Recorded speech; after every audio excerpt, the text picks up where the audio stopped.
Okay, game 3 action here, and a couple things that stand out to me immediately. There is Fool's Gold. That stands out to me. Hermit stands out to me as well. Hermit is so good. Like, on a board with Hermit on it, just open Hermit and you'll be okay, probably. Anyway, so Fool's Gold, Hermit, Apprentice is a big player as well. I don't see much hope for Miser. It looks like you want to do something with Fool's Gold and Apprentice to trash something expensive, get a lot of Fool's Gold together that way. Woodcutter is part of your plan, obviously, to get the plus buy going. And there's not much else going on, I think. So my opponent opened with the Hermit here, as you would on 3-4. On 3-4 I would open double Hermit, just because the Hermit can gain the Fool's Gold very, very quickly. And they trash your state, they convert into Madman. And you can have a roaring start that way. Now I have the 5-2 here, and I could open the Apprentice, huh? But if I open the Apprentice, I looked at some potential future turns for myself. Trash estate, and I wouldn't want to pick up the Hermit. I would want to pick up the Fool's Gold against my opponent's double Hermit opening, because presumably they're gonna play Hermit, gain Fool's Gold, Hermit gain Fool's Gold, and what am I doing otherwise?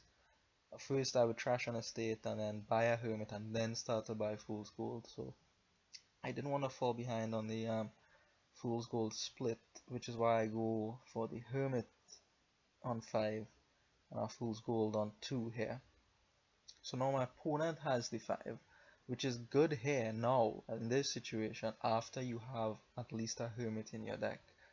So if I had my 5 on turn 3 instead of turn 1 like my opponent, I'd have been extremely happy.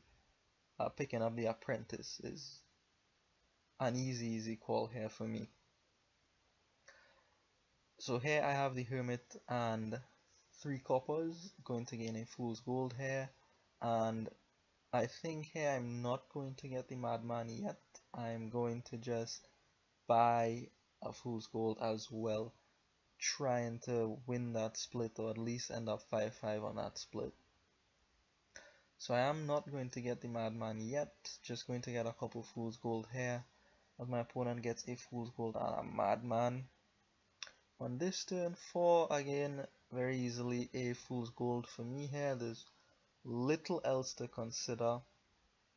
I mean, I thought about Sage at this point and noticed, well, it'll skip all your Fool's Gold and it'll find you a Hermit or something expensive that way. But skipping Fool's Gold is generally not a good thing. So 3, this is a decent hand, because if I can see my Hermit like here, so I get trash on estate and then convert into Madman, because most of the Fool's Gold are almost gone. So now I can feel comfortable to take that Madman. However, the Hermit doesn't turn up for me here, and I have 5 and go for the last Fool's Gold, winning that split 6-4. So I felt in decent shape after winning the split 6-4 here, the Fool's Gold split that is. However, I haven't had the opportunity to convert my Hermit into a Madman, or to buy an Apprentice, or to trash a lot. So a bit behind in those regards there. My opponent now converts for a second Madman here, picking up a Woodcutter along the way. The Woodcutter is going to be important, especially with the Apprentice in their deck. So here on 7 I could pick up an Apprentice, but I decided at this point to try to play a more big money approach. So I just forget about the Apprentice now and go for the gold and hope that this Fool's Gold and big money thing can get me through till the end here. So my opponent is able to buy a province there. Not good news for me, pairing 3 Fool's Gold together. My Fool's Gold haven't come so nicely yet. On 4 here, this is probably a bad buy for me. I think this is the turn where I buy the Sage. I wanted to buy the Sage because I thought it could find me my gold or my woodcutter or something more easily, but like I said, it's probably the best right now, and then after that it's going to be very bad. skipping fool's gold and just drawing the provinces and whatnot. So I am able to buy a province because of the sage here. So well done, sage. But it really didn't have to work out that way. I could have drawn into the hermit there and not been able to buy a province, which would be bad for me, obviously. So we are 1-1 on the provinces right now, but as you will soon see, the decks kind of depart in a big way from this point onwards. So my opponent is thinking about whether to fire the madman, and they do choose to trigger the madman. They still have one in their deck, so they're playing with 2 madmen, which is excellent, and with the apprentice around as well. Not too bad, not too bad. So again, spending some time to think. Here is my opponent.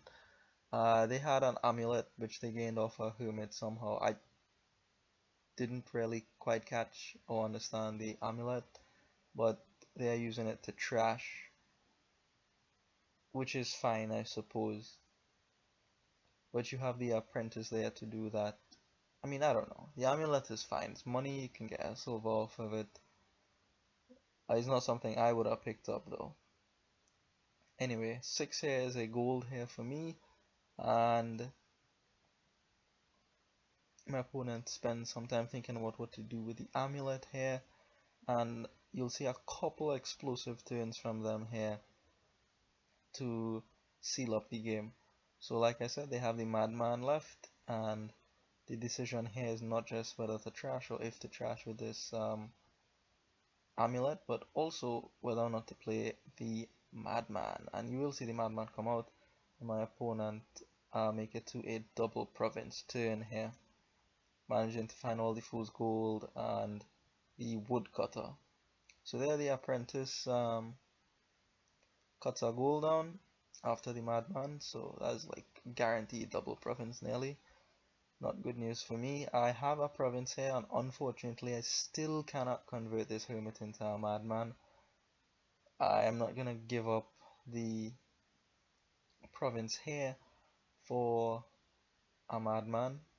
I choose to pick up a silver there because I don't think the estate will help me very much.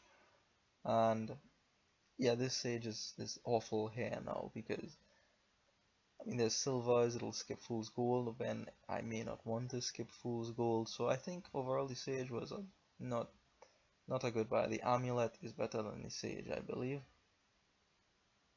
So yeah, my opponent has a small turn with 4 coin, but they are firmly in the driver's seat. The estate really doesn't do much for them here. Maybe just another silver is good enough, and that's what they end up doing. The sage finds me a province and skips a copper, so it did well. The sage, you did well. You know, you didn't have to. You could have failed, but you did well. Thank you very much, sage. And this here is the last turn of the game, because this apprentice comes out again and shells a province and is able to find all the fool's gold for the win here. So that is game 3. I am most interested in whether or not my opening was the most optimal hermit and fool's gold versus the apprentice and a fool's gold. Okay, thank you for watching and see you.